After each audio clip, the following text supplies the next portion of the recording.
ಅನಿವಾಸಿ ಕನ್ನಡ ರಾಜ್ಯೋತ್ಸವ ಪ್ರಶಸ್ತಿ ವಿಜೇತರಾಗಿರುವಂತಹ ರಾಜ್ಕುಮಾರ್ ಅವರೇ, ವೇದಿಕೆಯಲ್ಲಿರುವ ಅದೇ ರೀತಿಯಲ್ಲಿ ನಡೆಸತಕ್ಕಂಥ ಎಲ್ಲರನ್ನ ಭಾರತದ 78ನೇ ಸ್ವಾತಂತ್ರ್ಯೋತ್ಸವದ ಒಂದು ಸಂಭ್ರಮ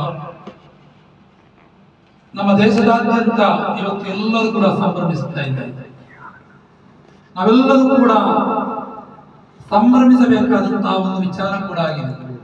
ಅದರ ಜೊತೆಗೆ ನಾವು 78ರ ಈ ಸ್ವಾತಂತ್ರ್ಯದ ಹೊಸ್ತಿಲಲ್ಲಿ ನಮ್ಮ ದೇಶದ ಸ್ಥಿತಿಗತಿಗಳನ್ನು ಅವಲೋಕನ ಕೂಡ ಮಾಡಬೇಕಾದಂತಹ ಒಂದು ಅವಶ್ಯಕತೆ ಇದೆ. ಭಾರತ ಒಂದು ಜಗತ್ತಿನಲ್ಲಿ ಅತ್ಯಂತ ಶ್ರೇಷ್ಠವಾದ ಒಂದು ಪ್ರಜಾಪ್ರಭುತ್ವ ರಾಷ್ಟ್ರ. ಸರ್ವಧರ್ಮಗಳ ನೆಲೆವೀಡಾಗಿದೆ ಭಾರತ. ಜಗತ್ತಿನಲ್ಲಿರುವಂತಹ ಎಲ್ಲ ಧರ್ಮಗಳಿಗೂ ಕೂಡ ತೊಟ್ಟಿಲು ತೂಗಿದ ದೇಶ ಭಾರತ ಎಂಬ ದೃಷ್ಟಿಯಲ್ಲಿ ಭಾರತವನ್ನು ಇಡೀ ವಿಶ್ವವೇ ಅತ್ಯಂತ ಗೌರವದಿಂದ ಅತ್ಯಂತ ಹೆಮ್ಮೆಯಿಂದ ನೋಡುವಂತಹ ಒಂದು ರಾಷ್ಟ್ರವಾಗಿದೆ. ನಮ್ಮ ಇವತ್ತಿನ slogan diversity soul of our country. ನಮ್ಮ ದೇಶ ಅಂತ ಹೇಳಿದರೆ ನಮ್ಮ ದೇಶದಲ್ಲಿ ನೂರಾರು ಧರ್ಮಗಳು, ನೂರಾರು ಭಾಷೆಗಳು, ನೂರಾರು ಸಂಸ್ಕೃತಿ, ವಿಭಿನ್ನ ಸಂಸ್ಕೃತಿ ಇದ್ದರೂ ಕೂಡ ಯೂನಿಟಿ ಇನ್ ಡೈವರ್ಸಿಟಿ, ವಿವಿಧತೆಯಲ್ಲಿ ಏಕತೆ ಎಂಬುದು ನಮ್ಮ ಮೂಲ ಮಂತ್ರವಾಗಿದೆ.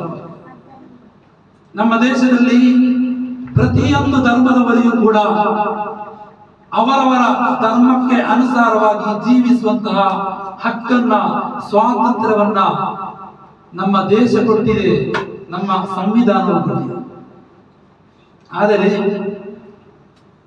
78ನೇ ಸ್ವಾತಂತ್ರ್ಯೋತ್ಸವವನ್ನು ಆಚರಿಸುವಂತಹ ಈ ಸಂದರ್ಭದಲ್ಲಿ ನಮ್ಮ ಪ್ರಜಾಪ್ರಭುತ್ವ ಅಥವಾ ನಮ್ಮ ಸ್ವಾತಂತ್ರ್ಯ ಎಷ್ಟೊಂದು ಅರ್ಥಪೂರ್ಣವಾಗಿದೆ.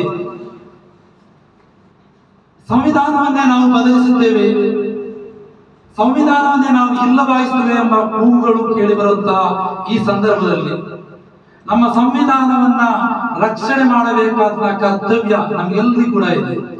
ಭಾರತೀಯರಾದ ಪ್ರತಿಯೊಬ್ಬ ಪ್ರಜೆಯ ಕರ್ತವ್ಯ ಕೂಡ ಆಗಿದೆ ನಮ್ಮ ಸಂವಿಧಾನವನ್ನ ರಕ್ಷಿಸುವಂಥದ್ದು. ಆದರೆ ಈ ಸಂವಿಧಾನದ ಬಗ್ಗೆ ನಾವೊಂದು ನಮ್ಮ ಕಳೆದ 75 ವರ್ಷಗಳಲ್ಲೊಂದು 78 ವರ್ಷಗಳಲ್ಲಿ ಅವಲೋಕನ ಮಾಡುವಾಗ ಎಷ್ಟು ಬಾರಿ ನಮ್ಮ ಸಂವಿಧಾನದ ಮೇಲೆ, ನಮ್ಮ ಪ್ರಜಾಪ್ರಭುತ್ವದ ಮೇಲೆ ದಾಳಿಯಾಗಿದೆ ಎಂಬುದನ್ನು ನಾವು ನೆನಪಿಸಿಕೊಳ್ತೇವೆ. ನಿಮ್ಗೆ ಗೊತ್ತಿದೆ, ಕಳೆದ ಶತಮಾನದ 70ರ ದಶಕದಲ್ಲಿ ನಡೆದಂತಹ ತುರ್ತು ಪರಿಸ್ಥಿತಿ. ಆ ತುರ್ತು ಪರಿಸ್ಥಿತಿಯ ಸಮಯದಲ್ಲಿ ನಮ್ಮ ಸಂವಿಧಾನವನ್ನ ಅಮಾನತಿನಲ್ಲಿಡಲಾಗಿತ್ತು. ನಿಜಕ್ಕೂ ತುರ್ತು ಪರಿಸ್ಥಿತಿ ಎಂಬುದು ಒಂದು ದೇಶದ ದುರಂತವಾಗಿದೆ. 20 ತಿಂಗಳುಗಳ ಕಾಲ ನಡೆದಂತಹ ತುರ್ತು ಪರಿಸ್ಥಿತಿ ನಮ್ಮ ದೇಶದ ಸಾಮಾನ್ಯರ ಹಕ್ಕುಗಳನ್ನು ನಿರ್ಬಂಧಿಸಿತ್ತು.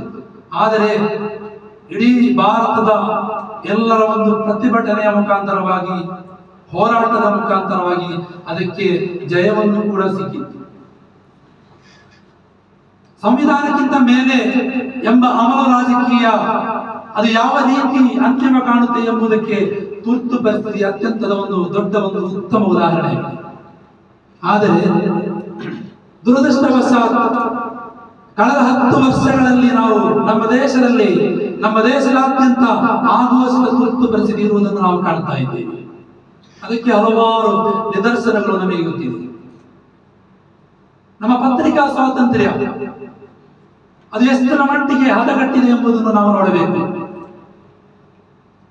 ವಿಶ್ವ ಪತ್ರಿಕಾ ಸ್ವಾತಂತ್ರ್ಯದ ಸೂಚ್ಯಂಕದಲ್ಲಿ ನಮ್ಮ ಪತ್ರಿಕಾ ಸ್ವಾತಂತ್ರ್ಯ ಅತ್ಯಂತ ಕಳಪೆಯಾದಂತಹ ಒಂದು ಪ್ರದರ್ಶನವನ್ನು ಮಾಡ್ತಾ ಇದೆ. 2022ನಲ್ಲಿ ಅದು 150ಕ್ಕೆ ಇಳಿದಿತ್ತು. 2023ರಲ್ಲಿ ಅದು 161ನೇ ಸ್ಥಾನಕ್ಕೆ ಇಳಿದಿದೆ. ಅಂದರೆ ಪತ್ರಿಕಾ ಸ್ವಾತಂತ್ರ್ಯ ಎಲ್ಲಾ ರೀತಿಯಲ್ಲೂ ಕೂಡ ಹರಣವಾಗ್ತಾ ಇದೆ. ಒಂದು ಕಡೆಯಲ್ಲಿ ಪತ್ರಿಕೆಯನ್ನು ಖರೀದಿಸಲ್ಪಡ್ತಾರೆ, ಸರ್ಕಾರದ ಅನೀತಿಗಳ ಬಗ್ಗೆ ಮಾತನಾಡುವಂತಹ ಮಾಧ್ಯಮಗಳೇ ಇಲ್ಲ ಎನ್ನುವ ಮಟ್ಟಿಗೆ ಇಂದು ಪತ್ರಿಕೋದ್ಯಮದಲ್ಲಿ ನಾವು ಮಾಧ್ಯಮಗಳನ್ನು ಕಾಣುತ್ತಾ ಇದ್ದೇವೆ. ಸರ್ಕಾರದ ಅನೀತಿ ವಿದ್ಯೆ ಮಾತನಾಡುವಂತಹ ಪತ್ರಕರ್ತರನ್ನ ಅವರನ್ನ ಜೈಲಿಗೆ ಸಾಗಿಸಲಾಗುತ್ತದೆ. ನಮ್ಮ ಪ್ರಜಾಪ್ರಭುತ್ವದ ವಿಶ್ವ ಪ್ರಜಾಪ್ರಭುತ್ವದ ಸೂಚ್ಯಂಕದಲ್ಲಿ ಅದರಲ್ಲೂ ಕೂಡ ಭಾರತ ಅತ್ಯಂತ ಒಂದು ಕೆಳಮಟ್ಟದ ಒಂದು ಸಾಧನೆಯನ್ನು ಮಾಡ್ತಾ ಬರ್ತಾ ಇದೆ. 2019 ನಲ್ಲಿ ಅದು 10ರಷ್ಟು ಸ್ಥಾನವನ್ನು ಕುಸಿದಿತ್ತು. ಈ ರೀತಿಯಾಗಿ ನನ್ನ ಪ್ರೀತಿಯ ಸಹೋದರರೇ, ಸಾಮಾಜಿಕ ನ್ಯಾಯಕ್ಕಾಗಿ ಹೋರಾಡುವಂತಹ ಹಲವಾರು ಹೋರಾಟಗಾರರು ಅವರು ಜೈಲಿಗೆ ಸೇರಬೇಕಾಗುತ್ತದೆ. ನಿಮಗೆ ಗೊತ್ತಿದೆ, 1 ವರ್ಷಗಳ ಕಾಲ ನಿರಂತರವಾಗಿ ರೈತರು ಹೋರಾಟ ನಡೆಸಬೇಕಾಯಿತು ಅವರ ಬೇಡಿಕೆಗಳಿಗೆ ಬೇಕಾಗಿ. ರೈತರ ಜಮೀನುಗಳನ್ನ ಕಾರ್ಪೊರೇಟ್ ಜಮೀನ್ದಾರಿಗೆ ನೀಡಲಾಯಿತು. ಅದರ ಬಗ್ಗೆ ಯಾರು ಶಬ್ದ ಮಾಡುತ್ತಾರೋ ಅವರನ್ನ ಅರ್ಬನ್ ನಕ್ಸಲ್ ಎಂದು ಅವರನ್ನು ಜೈಲಿಗೆ ತರಲಾಯಿತು. ಸಾಮಾಜಿಕ ನ್ಯಾಯಕ್ಕಾಗಿ ಹೋರಾಡುವಂತಹ ಹಲವಾರು ವಿದ್ಯಾರ್ಥಿಗಳನ್ನ ಅವರ ಮೇಲೆ ದೌರ್ಜನ್ಯ ಎಸಗಲಾಯಿತು. ಸರ್ಕಾರದ ಅನ್ಯಾಯದ ವಿರುದ್ಧ ಮಾತನಾಡುತ್ತಾ ವಿದ್ಯಾರ್ಥಿಗಳನ್ನ ಈಗಲೂ ಕೂಡ ಜೆಎನ್ಯುಯ ಹಲವಾರು ವಿದ್ಯಾರ್ಥಿಗಳು ಜೈಲಿನಲ್ಲಿದ್ದಾರೆ. ನಮ್ಮ ಭಾರತದ ಅವಿಭಾಜ್ಯ ಅಂಗವಾಗಿರುವಂತಹ ಕಾಶ್ಮೀರ ಗೋವಿಯ ತುದಿಯಿಂದ ಆಡಲ್ಪಡ್ತಾ ಇದೆ. ಲಡಾಖ್ನಲ್ಲಿ ಅವರು ತಮ್ಮ ಹಕ್ಕುಗಳಿಗಾಗಿ ಸತ್ಯಾಗ್ರಹ ಮಾಡುವಂತಹ ಒಂದು ಅವಸ್ಥೆಯನ್ನು ನಾವು ಕಾಣ್ತಾ ಇದ್ದೇವೆ. ಅದೇ ರೀತಿಯಾಗಿ ಮಣಿಪುರದಲ್ಲಿ ನಡೆದಂತಹ ಘಟನೆ ನಿಮಗೆ ಗೊತ್ತಿದೆ. ಮಹಿಳೆಯರನ್ನ ಬೆತ್ತಲೆಯನ್ನಾಗಿಸಿ ಮಣಿಪುರದಲ್ಲಿ ನಡೆದಂತಹ ಆ ಒಂದು ಹಿಂಸಾಚಾರ ಇಡೀ ಭಾರತವೇ ತಲೆ ತಗ್ಗಿಸುವಂತಹ ಒಂದು ಕೃತ್ಯವಾಗಿದೆ. ಇದೆಲ್ಲವನ್ನು ನಾವು ನೋಡುವಾಗ ನಮಗೆ ಎಲ್ಲಿಗೆ ಸ್ವಾತಂತ್ರ್ಯ ಸಿಕ್ಕಿದೆ, ನಮ್ಮ ಪ್ರಜಾಪ್ರಭುತ್ವ ಒಂದು ಅಪಾಯದ ಅಂಚಿನಲ್ಲಿದೆ ಎಂಬುದಕ್ಕೆ ಯಾವುದೇ ಸಂಶಯ ಇಲ್ಲ. 2024ರ ಚುನಾವಣೆಯ ಫಲಿತಾಂಶದ ನಂತರ ಕೊಂಚ ನಮಗೆ ಒಂದು ಸಮಾಧಾನ ತಂದಿತ್ತು. ಅದೇನು ಅಂತ ಹೇಳಿದರೆ, ಕೋಮುವಾದಿಗಳ ಆ ಒಂದು ಅಬ್ಬರಕ್ಕೆ ಅದೊಂದು ಬ್ರೇಕ್ ಅನ್ನು ಹಾಕಿತ್ತು. ಆದರೆ 2024ರ ಚುನಾವಣೆ ನಂತರವೂ ಕೂಡ ಕೋಮು ಧ್ರುವೀಕರಣಗಳನ್ನ ಮಾಡಿ, ಕೋಮು ವಿಭಜನೆಗಳನ್ನ ಮಾಡಿ, ಪರಸ್ಪರ ಸಮುದಾಯದ ನಡುವೆ ವಿಷ ಬೀಜ ಬಿತ್ತುವಂತಹ ಕೆಲಸಗಳನ್ನು ಕೋಮುವಾದಿಗಳು ಮಾಡ್ತಾ ಬರ್ತಾ ಇದ್ದಾರೆ. ಅದೇನು ಕಡಿಮೆಯಾಗಿಲ್ಲ. ಅಲ್ಪಸಂಖ್ಯಾತರು, ಅದೇ ರೀತಿಯಲ್ಲಿ ದಲಿತರು, ಹಿಂದುಳಿದ ವರ್ಗದವರು ನಮ್ಮ ದೇಶದಾದ್ಯಂತ ಹಲವಾರು ರೀತಿಯಲ್ಲಿ ಶೋಷಣೆಗೆ ಒಳಪಡ್ತಾ ಇದ್ದಾರೆ. ಅದರಲ್ಲೂ ಪ್ರತ್ಯೇಕವಾಗಿ ಅಲ್ಪಸಂಖ್ಯಾತರಲ್ಲಿ ಮುಸಲ್ಮಾನರು ಅತ್ಯಂತ ಆತಂಕದ ಒಂದು ಭೀತಿಯನ್ನು ನಾವು ಕಾಣ್ತಾ ಇದ್ದೇವೆ. ಅದು ಸಿಎಎ ಕಾನೂನಾಗಿರುವುದು, ಟ್ರಿಪಲ್ ತಲಾಕ್ ಆಗಿರುವುದು, ಅದೇ ರೀತಿಯಾಗಿ ಹಿಜಾಬ್ ಮುಂತಾದ ವಿಷಯಗಳನ್ನು ಹಾಕಿ ರಾಜಕೀಯ ಕೋಮುವಾದಿ ಫ್ಯಾಷನ್ ಶಕ್ತಿಗಳು ಮುಸ್ಲಿಮರ ಧಾರ್ಮಿಕ ಒಂದು ಸ್ವಾತಂತ್ರ್ಯವನ್ನ ದಮನ ಮಾಡುವಂತಹ ಕೆಲಸವನ್ನು ಮಾಡ್ತಾ ಇದ್ದಾರೆ. ಏನು ಇದಕ್ಕೆ ಪರಿಹಾರ? ಇದಕ್ಕಿರೋ ಪರಿಹಾರ ಇದು ಕೇವಲ ಮುಸಲ್ಮಾನರ ಮಾತ್ರ ಒಂದು ಸಮಸ್ಯೆ. ನಮ್ಮ ಜಾತ್ಯತೀತ ತತ್ವಕ್ಕೆ, ನಮ್ಮ ಪ್ರಜಾಪ್ರಭುತ್ವಕ್ಕೆ ಅಪಾಯ ಬರುವಾಗ ಈ ಭಾರತದಲ್ಲಿರುವ ಪ್ರತಿಯೊಬ್ಬ ಧರ್ಮದವರು, ಹಿಂದೂ, ಮುಸ್ಲಿಂ, ಕ್ರಿಶ್ಚಿಯನ್ ಭೇದ ಭಾವವಿಲ್ಲದೆ ಅದಕ್ಕೆ ವಿರುದ್ಧವಾಗಿ ಹೋರಾಡುವಂತಹ ಒಂದು ಅನಿವಾರ್ಯತೆ ನಮ್ಮ ಮುಂದಿದೆ. ಈ ನಿಟ್ಟಿನಲ್ಲಿ ನಾವು ಜಾಗೃತಿಯನ್ನು ಮೂಡಿಸುವಂತಹ ಕೆಲಸಗಳನ್ನು ಮಾಡಬೇಕು. ಅದರಲ್ಲೂ ಪ್ರತ್ಯೇಕವಾಗಿ ನಮ್ಮ ಸಮುದಾಯದಲ್ಲಿ ಉನ್ನತವಾದ ವಿದ್ಯಾಭ್ಯಾಸವನ್ನು ನಮ್ಮ ಮಕ್ಕಳಿಗೆ ಕೊಡಬೇಕು. ಧಾರ್ಮಿಕವಾದ ವಿದ್ಯಾಭ್ಯಾಸದ ಜೊತೆಗೆ ಲೌಕಿಕವಾದ ವಿದ್ಯಾಭ್ಯಾಸ, IAS, IPS ಆಫೀಸರ್ಗಳು, ಅದೇ ರೀತಿಯಲ್ಲಿ ಜಡ್ಜ್ಗಳು, ಲಾಯರ್ಗಳು ಹಲವರು ಕೂಡ ನಮ್ಮ ಸಮುದಾಯದಲ್ಲಿ ಹಿಂದುಳಿದ ವರ್ಗದವರಲ್ಲಿ, ಅಲ್ಪಸಂಖ್ಯಾತರಲ್ಲಿ ಬೆಳೆದು ಬರಬೇಕು. ಆ ನಿಟ್ಟಿನಲ್ಲಿ ನಾವು ಕಾರ್ಯಪ್ರವೃತ್ತರಾಗಬೇಕಾಗಿದೆ. Education is the key to the peace, ಈ ಒಂದು ಟ್ಯಾಗ್ ಲೈನ್ ಇವತ್ತು ಜಗತ್ತಿನಾದ್ಯಂತ ಅದು ವೈರಲ್ ಆಗ್ತಾ ಇದೆ. ಈ ಮಾತನ್ನು ಹೇಳಿದವರು ಯಾರು? ಭಾರತದಲ್ಲಿ ಇಡೀ ಜಗತ್ತಿನಲ್ಲಿರುವ 200 ಕೋಟಿ ಮುಸಲ್ಮಾನರಲ್ಲಿ ಅತ್ಯಂತ ಪ್ರಭಾವಿ ವ್ಯಕ್ತಿ, 500 ಪ್ರಭಾವಿ ವ್ಯಕ್ತಿಗಳಲ್ಲಿ ಒಬ್ಬರಾದ ಭಾರತೀಯ ಮುಸಲ್ಮಾನರ ಆಧ್ಯಾತ್ಮಿಕ ನಾಯಕ, ಕನ್ಯಾಕುಮಾರಿಯಿಂದ ಹಿಡಿದು ಕಾಶ್ಮೀರದ ಉದ್ದಗಲಕ್ಕೂ, ಅದು ಮಾತ್ರವಲ್ಲ ಹೊರ ರಾಷ್ಟ್ರದಲ್ಲೂ ಕೂಡ ಹಲವಾರು ವಿದ್ಯಾಸಂಸ್ಥೆಗಳನ್ನು ಸ್ಥಾಪಿಸಿದ ಭಾರತದ ಗ್ರ್ಯಾಂಡ್ ಮುಫ್ತಿ ಸುಲ್ತಾನ್ ಕಾಂತವರನ್ನು ಉಪಯೋಗಿಸುತ್ತಾರೆ. ಅಲ್ಲಾಹು ದೀರ್ಘಾಯುಷ್ಯವನ್ನು ಕರುಣಿಸಲಿ. ಆ ಉಸ್ತಾದರಾಗಿದ್ದಾರೆ ನಮ್ಮ ಸುನ್ನಿ ಸಂಘ ಕುಟುಂಬಗಳ ನೇತಾರರು.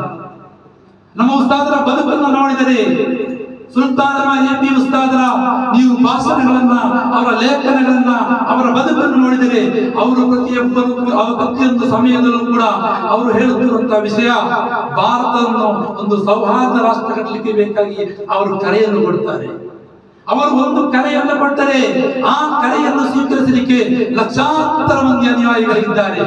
ಆದುದರಿಂದ ಯಾವತ್ತೂ ನೋಡಿದರೂ ಕೂಡ ಉಸ್ತಾದ್ ಕೊಡುವಂತಹ ಸಂದೇಶ ನಮ್ಮ ದೇಶದಲ್ಲಿ, ನಮ್ಮ ಭಾರತದಲ್ಲಿ ಸೌಹಾರ್ದ ರಾಷ್ಟ್ರವನ್ನು ಕಟ್ಟುವಂತಹ ಕೆಲಸವನ್ನು ಮಾಡಬೇಕು ಮಕ್ಕಳೇ. ಆ ಕಾರಣದಿಂದಾಗಿದೆ ಇವತ್ತು ಈ KCF ಎಂಬ ಸಂಘಟನೆ GCC ಎಲ್ಲಾ ರಾಷ್ಟ್ರಗಳಲ್ಲೂ, ಮಲೇಷ್ಯಾಗಳಲ್ಲೂ ಈ ಒಂದು ಇಂಡಿಪೆಂಡೆನ್ಸ್ ಡೇ ಕಾರ್ಯಕ್ರಮವನ್ನು ಇವತ್ತು ಹಮ್ಮಿಕೊಳ್ತಾ ಇದ್ದೇವೆ.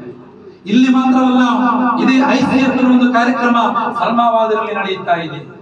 ನಮ್ಮ ನಾಡಿನಲ್ಲಿ, ಭಾರತದಲ್ಲಿ SSF, SIS ಮುಂತಾದ ಸಂಘಟನೆಗಳು ಭಾರತದಾದ್ಯಂತ ಕಳೆದ ಒಂದು ವಾರದಿಂದ ಬೇರೆ ಬೇರೆ ರೀತಿಯಲ್ಲಿ ಆಜಾದಿ ರ್ಯಾಲಿಗಳು, ಅದೇ ರೀತಿಯಲ್ಲಿ ಸ್ವಾತಂತ್ರ್ಯದ ಸಮರದ ಹಲವಾರು ಕಾರ್ಯಕ್ರಮವನ್ನು ಹಮ್ಮಿಕೊಳ್ಳುವುದು ಅಂತಹ ಉಸ್ತಾದರ ಆ ಉಲಮಾಗಳ ನಿರ್ದೇಶನದ ಪ್ರಕಾರವಾಗಿದೆ.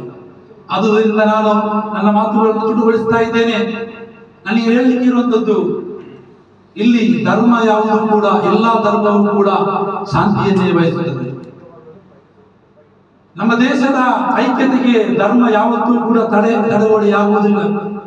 ಇವತ್ತಿನ ಈ ಒಂದು ವೇದಿಕೆಯನ್ನೇ ನೋಡಿ, ಇಲ್ಲಿ ರಮೇಶ್ ಅವರು ಸರ್ ಅವರು ಇದ್ದಾರೆ, ರಾಜ್ಕುಮಾರ್ ಅವರಿದ್ದಾರೆ.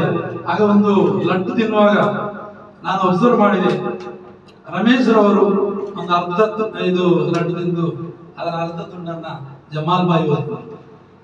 ರಾಜ್ಕುಮಾರ್ ಅವರು ತಿಂದ ಅದರ ಒಂದು ತುಂಡು ನಾನು ತಿಂದೆ. ಇಮಾಮ್ ಉಸ್ತಾದ್ ಅವರು ಇಲ್ಲಿ ಕೂತಿದ್ದಾರೆ.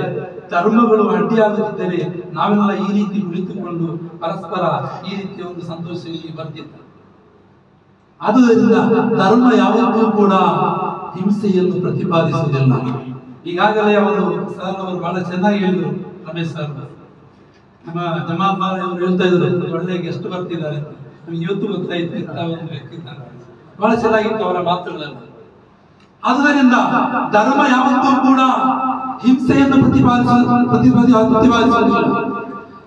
ಲೋಕಕ್ಕೆ ಶಾಂತಿಯ ಸಂದೇಶವನ್ನು ನೀಡಿದ ಸಯ್ಯಿದ್ನಾ ಮುಹಮ್ಮದ್ ರಸೂಲುಲ್ಲಾಹಿ ಸಲ್ಲಲ್ಲಾಹು ಅಲೈಹಿ ವಸಲ್ಲಂ ಅವರು ಹೇಳಿದರು, ಸಿಲ್ ಬೈನನ್ ನಾಸ್ ಇದಾ ತಬಾಅದು.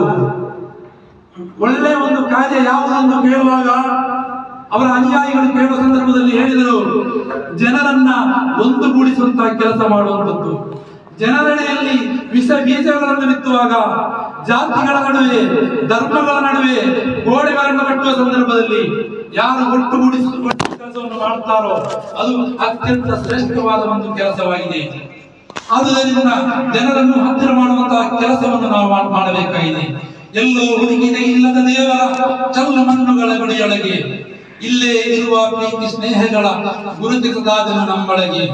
ಎಲ್ಲಿದೆ ನಂದನ, ಎಲ್ಲಿದೆ ಬಂಧನ, ಎಲ್ಲ ಇವೆ ನಮ್ಮೊಳಗೆ. ಒಳಗಿನ ತಿಳಿಯನ್ನು ಕಲಕದೆ ಇದ್ದರೆ ಅಮೃತದ ಸವಿಯಿದೆ ನಾಲಗೆಗೆ. ಹತ್ತಿರವಿದ್ದು ದೂರ ನಿಲ್ಲುವೆವು, ಹತ್ತಿರವಿದ್ದು ದೂರ ನಿಲ್ಲುವೆವು ನಮ್ಮ ಅಹಮ್ಮಿನ ಕೋಟೆಯಲ್ಲಿ. ಎಷ್ಟು ಕಷ್ಟೋ ಹೊಂದಿಕೆ ಎಂಬುದು 4 ದಿನಗಳ ಈ ಬದುಕಿನಲ್ಲಿ. ಕವಿಯವರು ಹೇಳಿದ ಶಿವರುದ್ರಪ್ಪನವರು ಹೇಳುವಂತಹ ಈ ಒಂದು ಮಾತು ಎಷ್ಟೊಂದು ಅರ್ಥಪೂರ್ಣವಾಗಿದೆ. ಆದುದರಿಂದ ನಾವೆಲ್ಲರೂ ಜಾತಿ, ಮತ, ಪಂಥಗಳ ಭೇದವನ್ನು ಬರೆದು ಹಿಂದೂ, ಮುಸ್ಲಿಂ, ಕ್ರಿಶ್ಚಿಯನ್ ಎಂಬ ಯಾವುದೇ ಭೇದ ಭಾವವಿಲ್ಲದೆ ಗಾಂಧೀಜಿ, ಅಬುಲ್ ಕಲಾಂ ಆಜಾದರು ಗಳಿಸಿಕೊಟ್ಟಂತಹ ಆ ಭಾರತ, ಅವರ ಕನಸನ್ನು ನನಸು ಮಾಡಲು ನಾವೆಲ್ಲರೂ ಒಟ್ಟಾಗಿ ಕಾರ್ಯಾಚರಣೆ. ಅಸ್ಸಲಾಮು ಅಲೈಕುಂ ವರಹಮತುಲ್ಲಾಹಿ ವಬರಕಾತುಹು. ವಅಲೈಕುಂ ಅಸ್ಸಲಾಂ.